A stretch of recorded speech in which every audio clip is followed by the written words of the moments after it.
flying. Such amazing Yeah, photos. And who knew that was down there? Yeah, I mean, Lily's here. It's linked so closely to the weather, isn't it? Absolutely, and Abby was saying actually they were really lucky to find those today because you need perfect conditions. And we actually had a few showers today, which normally would make it a little bit more difficult to see this because normally the rock pools need to be completely still to allow the bacteria to develop. And when it rains, this actually disturbs the pools and that can pick up and wash away the sediment there. And the other thing that's needed is a big high tide, so this can deposit the seaweed at the high water mark, and then that needs to be left there to decay. So ideally, no rain so that doesn't wash away that seaweed. And when those things all come together, we can see those beautiful photos, but apparently that's only likely to happen about 12 times in a year. Oh, so right. the Wow. team were very lucky to see that today. Yes, absolutely. Yes, so we've got spectacular sights there, and we've got to prepare ourselves for some spectacular sights above as well, quite colourful ones too, is that right? Yes, we've got a good month actually for some night sky gazing, and that's starting off with the Geminids meteor shower taking place between the 4th and the 20th of December. Now, maybe a bit cloudy tonight, might not be the best viewing conditions, but it actually peaks on the 14th of the month, and we can see around 120 meteors in an hour, so it is a really good display. The other thing is it's quite unusual, we can see different colours, so there'll be some white meteors, but also yellow, green, red and blue, and that's due to some deposits of metal in the shooting stars. It's the same effect that causes our fireworks to be really colourful. So we've got all of that to look forward to, and as well some other night sky activity. We've got a cold supermoon taking place on the 4th of December. On Thursday, it's a supermoon because it's going to look bigger and brighter than usual. That's because the moon is at a perigee, so it's closest point in its orbit to Earth, and it is called a cold supermoon. That's just the traditional name given to the moons. It's because this one falls in December. Obviously, it's normally a bit of a cold month as the winter starts, but actually this week temperatures have been above average on the mild side. Let's get the rest of the details now though. Here's the forecast.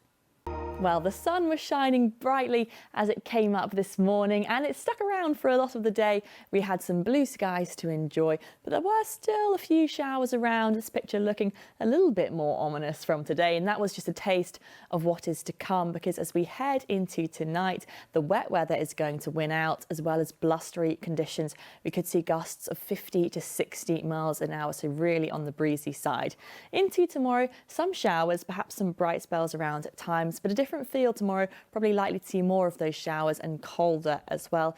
And the unsettled theme continues as we head towards the end of the week. So back to tonight, mostly overcast and cloudy. And as this front comes through, we'll see heavy and persistent rain, as well as those winds ramping right up. They could reach a strong force 7, maybe even a gale force 8. The good news is most of us should be tucked up in bed at that time, and we are expecting minimum temperatures of 8 degrees across the islands.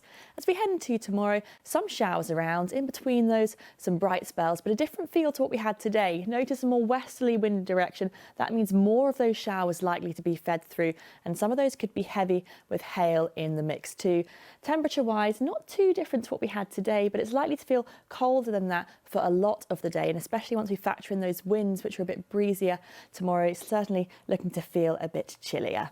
Let's get a check on those times of high water now, between 5 and 6 in the morning, later on between 5:45 and 6:30, with the sea temperature at 11.9 degrees Celsius. So as we move through the week, it is still low pressure that is dominating. That means unsettled conditions, and by Friday another system is moving through again, likely to bring wet and windy conditions. So in summary, really an unsettled theme with showers, rain and windy conditions at times. Hello there, very good morning to you. Well, the sun was shining brightly as it came up this morning, and we've got plenty of sunshine throughout the day, as well as those blue skies like we enjoyed yesterday. So a mostly sunny picture. We had the odd shower around to start in Alderney, but throughout the day, mostly dry. It's not until we get into tonight that we've got wet weather and breezy conditions, winds possibly reaching a strong force 7, and it is generally unsettled as we head through the end of the week. Today though, as I said, we've got mostly bright and dry skies, a light to moderate breeze coming from the southwesterly direction, so that means we're quite sheltered by France, meaning not too many showers.